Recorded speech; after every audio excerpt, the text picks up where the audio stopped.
मृदुंगाचा गजर आणि हरिनामाच्या जयघोषात संत ज्ञानेश्वर माऊलींच्या पवित्र पादुकांना नीरा येथील दत्तघाटावर आज भक्तिभावाने शाही स्नान घालण्यात आलं। या भूतपूर्व सोहळ्यानंतर माऊलींच्या पालखीचं सातारा जिल्ह्यात थाटात आगमन झालंय। सातारा जिल्हा प्रशासनाच्या वतीनं आणि मंत्र्यांच्या उपस्थितीत पालखीचं जंगी स्वागत करण्यात आलं असून पोलिसांच्या पथकाने माऊलींना मानवंदना दिली आहे। आज माऊलींचा मुक्काम लोणंद येथे असणार आहे, तर उद्या चांदोबाचा लिंब येथे या सोहळ्यातील पहिलं उभं रिंगण रंगणार आहे।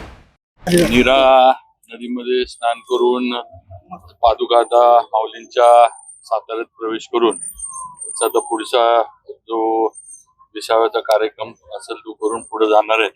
आज अतिशय आपण बघतोय की दरवर्षी म्हणजे पंढरपुराला दर्शनाला महाराष्ट्रातील आणि आसपासच्या राज्यातील सुद्धा कर्नाटक असेल, आंध्र असेल, मध्य प्रदेश असेल, या राज्यातनं सुद्धा लाखो भाविक हे या वारीच्या याच्यामध्ये येतात, सहभागी होतात आणि एक अतिशय एक भक्तिमय वातावरण संपूर्ण परिसरामध्ये निर्माण झालेलं असतं। यावेळेला पण तशीच परिस्थिती आहे।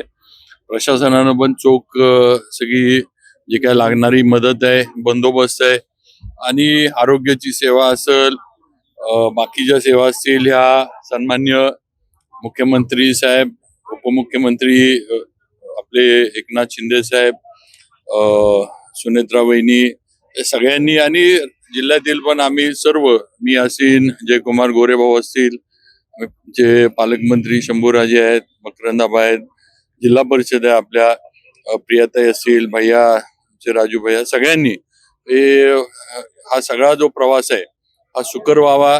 जी काही मदत आपल्याला प्रशासनाकडनं, जिल्हा परिषदकडनं करता येईल, सगळी मदत देण्याचं आणि सगळं जे आहे सोयी सुविधा देण्याचं काम हे केलेलं आहे।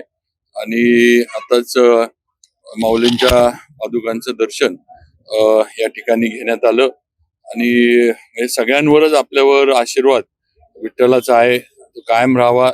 मला वाटतं आपल्या सर्वांच्या वतीनं विठ्ठलाला संपूर्ण महाराष्ट्रानं पावसासाठी साकडं घालावं। हे पाऊस हा आपल्याला जो याच्यामध्ये तर विठ्ठलानं आपल्याला पावसाच्या माध्यमातून शेतकऱ्याला आणि आपल्याला सगळ्यांना आशीर्वाद द्यावे, हीच पंढरपुराच्या विठ्ठलाच्या चरणी माझी प्रार्थना।